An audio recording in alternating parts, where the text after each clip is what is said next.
નમસ્કાર દર્શક મિત્રો, હું છું પરમાર અનિશા. તમે જોઈ રહ્યા છો લોક સામના ન્યૂઝ. તો જોઈએ આજના સમાચાર અમરેલીથી અમારા રિપોર્ટર સતીશ રાઠોડ સાથે.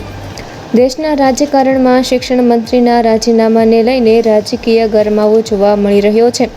આમ આદમી પાર્ટીએ આ ઘટનાને જનરેશન ઝેડ યુવાનોની જીત ગણાવી છે. પાર્ટીના ફંટલ સંગઠન અને કિસાન સેલના પ્રદેશ પ્રમુખ પ્રવીણ રામે જણાવ્યું કે પેપર લીક અને પરીક્ષા રદ જેવા મુદ્દાઓ સામે દેશભરના યુવાનોના આંદોલનના કારણે કેન્દ્ર સરકારને ઝૂકવું પડ્યું. તેમણે ભાજપ સરકારના અહંકારની હાર અને જનરેશન ઝેડની જીત ગણાવી છે.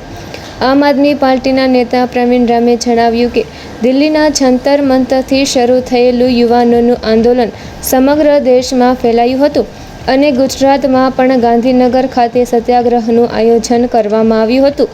તેમના જણાવ્યા અનુસાર આંદોલનની અસરના કારણે કેન્દ્રીય શિક્ષણ મંત્રી ધર્મેન્દ્ર પ્રધાને રાજીનામું આપવું પડ્યું. પ્રવીણ રામે વધુમાં કહ્યું કે સામાન્ય રીતે સરકારે આંદોલનને દબાવવાનો પ્રયાસ કરતી હોય છે, પરંતુ આ વખતે ચાલુ આંદોલન દરમિયાન જ સરકારને નિર્ણય લેવો પડ્યો. તેમણે આ ઘટનાને યુવાનોના સંઘર્ષની જીત ગણાવી અને દેશભરના જનરેશન ઝેડ યુવાનોને અભિનંદન પાઠવ્યા. નમસ્કાર મિત્રો, સમગ્ર દેશના જેનજીઓ માટે બહુ ખુશીના સમાચાર છે. આ દેશની અંદર આ દેશનો યુવાન અને આ દેશના જેનજીઓ જે કંઈ અનેક ઘટનાઓથી પીડાતા હતા, પેપર લીકની હોય, પરીક્ષાઓ રદ થવાની હોય, આજે વારંવાર બનતી ઘટનાઓથી જે સતત પીડા આ દેશના જેનજીઓ ઉપર હતી અને એ મુદ્દાને લઈને આ દેશના જેનજીઓએ જે દિલ્હીની અંદર જંતર મંતર ઉપર આંદોલન કર્યું, સમગ્ર દેશની અંદર આ આંદોલન ફેલાણું. આજે ગુજરાતની અંદર પણ જેનજીઓએ સત્યાગ્રહ છાવણી ખાતે એકઠા થવા માટેનું એલાન કરેલું હતું. ત્યારે અત્યારે સમાચાર મળ્યા છે કે શિક્ષણ મંત્રી, કેન્દ્રીય શિક્ષણ મંત્રી ધર્મેન્દ્ર પ્રધાનનું રાજીનામું લેવાયું છે. એમણે રાજીનામું આપી દીધું છે. સાહેબ, ત્યારે હું સમગ્ર દેશના જેનજીઓને અભિનંદન પાઠવું છું કે તમારી જીત થઈ છે.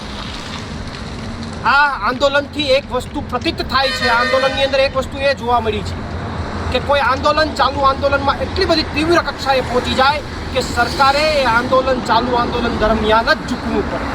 બાકી આંદોલનો ઘણા જોયા. સરકાર પહેલાં આંદોલનને તોડી નાખે, વિખેરી નાખે અને પછી એને નિર્ણય આપવો હોય તો આપે. આમ તો આપતી જ નથી.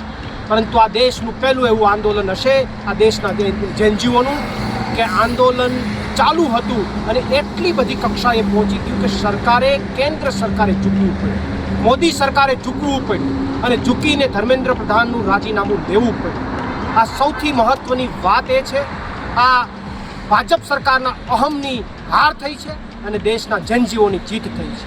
આ જે કંઈ પણ તાનાશાહો છે, હિટલરશાહીઓ છે, જે કે પણ ભાજપના રાજની અંદર જે અધિકારી શાસન જે ચાલી રહ્યું છે, આ તમામ લોકોની હાર થઈ છે અને દેશના યુવાનોની જીત થઈ છે.